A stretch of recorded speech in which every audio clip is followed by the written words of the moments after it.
to today's Vantage Point. So just to give you a little bit of an idea of what Vantage Point is supposed to do, Vantage Point was started in 2008 in the Center for Urban Global Studies, and me and Tomas and I have decided to continue this year.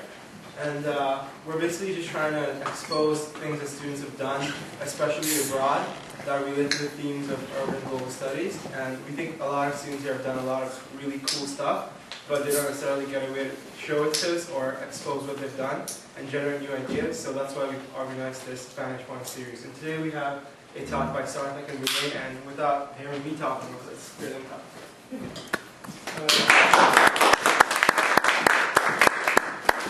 First of all, thank you everyone for being here. It's really an honor and a privilege to be standing here giving this talk in front of such an esteemed audience in this auspicious location. I'm really glad to be here today. And I hope you guys enjoy the presentation. And in the presentation, as you all know, we went to Israel this summer and we taught robotics to middle school children in Haifa. So in the presentation, we'll talk about how we basically conceived of that idea and how we fertilized it and how we took it to culmination, or might I add, successful culmination. And so first of all, I'd like to talk about the 100 Projects for Peace. It was the vision of Catherine Wasserman Davis. You see, Catherine Davis was not an ordinary person. She was a lifelong entrepreneur, a philanthropist, and also a firm believer of peace. And she spent her whole life in an attempt to bring the people of the world closer together. However, as she was getting old, she realized that her dream, that was to bring peace in the world, was slowly slipping away from her. And she also realized that her generation and herself were kind of unable to fulfill that great quest. So she knew that there was only one thing she could do, and that was to unleash the world's youth like Binay and I on this perplexing issue. And without hesitation, in the fall of 2007, she set up a $1 million foundation and encouraged college students throughout America to come with proposals regarding promoting world peace in any part of the world. And that year, in the summer of 2007, a lot of different proposals flooded the foundation, and the program was a big hit that year. And with the success during its conception, the foundation has continued, and now it is in its 4th year, and we're the lucky winners of the grant in the 4th year. And every year, a lot of different projects from around America apply for grants in this foundation, and a lot of different proposals receive funding to go to places like Africa, India, Nepal, and many different rural and urban places in the world. And over the past 4 years, Trinity has been actively participating in this program.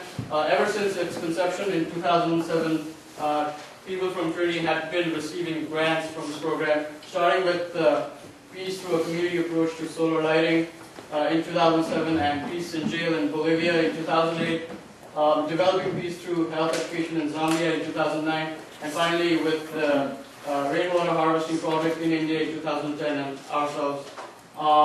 So basically, as you can see in these different projects, none of these actually directly relate to peace in any sort of way. It's not obvious or it's not intuitive how, for example, solar lighting or harvesting rainwater can be directly related to peace. But one of our philosophies is that peace cannot be taught by teaching in class or preaching in the media. It has to come from within. It has to be natural. And these people were smart enough to realize that the social problems in the world, for example, lack of solar lighting or lack of electricity in general, or lack of drinking water or lack of education, these social evils are the reasons why people are dissatisfied, and this is the reason why there's no peace in the world right now. And if you address this situation, if you address these social evils, then you can give people a hope, and with that hope comes satisfaction, which eventually encourages the people to live in peace and harmony.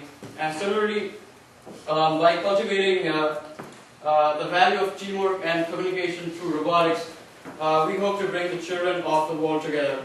And if we can show our children that by working together in a team to build something that can solve real problems like a robot, if they can understand that science and technology can be used to do things that are magical and things that can solve actual real problems, why would they ever want to go back and trace the footsteps of their predecessors that only brought them war and took them pretty much right now where you are? Thank you, Sarthak. Now I'd like to discuss how we came up with the idea using robotics to promote peace in Middle East. So I'd like to introduce to you to Trinity College Robotics Study Team, which is a group of young, motivated engineers who share a common interest in the field of robotics. And every year we work on a bunch of different projects. As you can see on the picture, there is one team which is working on Q robot, which is a navigational robot that finds its way around ground. And this year we won 3rd prize in the contest, which is pretty good. And this is Sarthak working on robotic contest. And I'm here displaying a poster of Twin Factor, a board being developed by Trinity College Robotics Study Team. So most of the members of Trinity College Robot Study Team are with the students of Engineering 120 class, which is a class offered by Engineering department every year, and it deals with robotics. And we have some experience teaching students in that class. And Amy Bro, who is Director of Institutional Support, she once approached Professor Algren regarding teaching middle school students in Hartford a class on robotics. And we were in the meeting, and she expressed this idea. Why can't robotics be used to promote peace between Israelis and Palestinians by doing some project? We were in the meeting and we felt the idea was really good. And then we started to research on the subject. And Trinity College also organizes firefighting robot contest every year. And many Israeli teams come to the contest. And they have been winners in several years. And we have a very good contact with them. So Professor Algren, he has a very good friend in Israel who is a professor in Technical University. So first of all, we contacted him with the idea and asked him how feasible the idea would be to implement.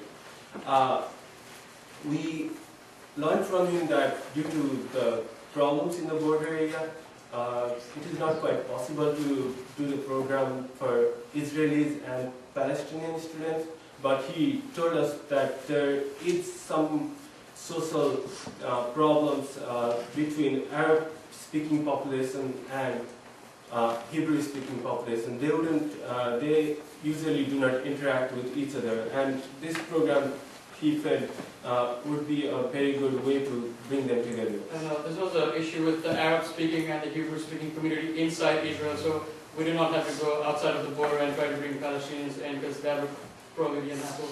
So he gave us an idea to organize a program with people inside Israel, Arab-speaking and Hebrew-speaking community, because even inside the country itself, these communities are relatively segregated from each other.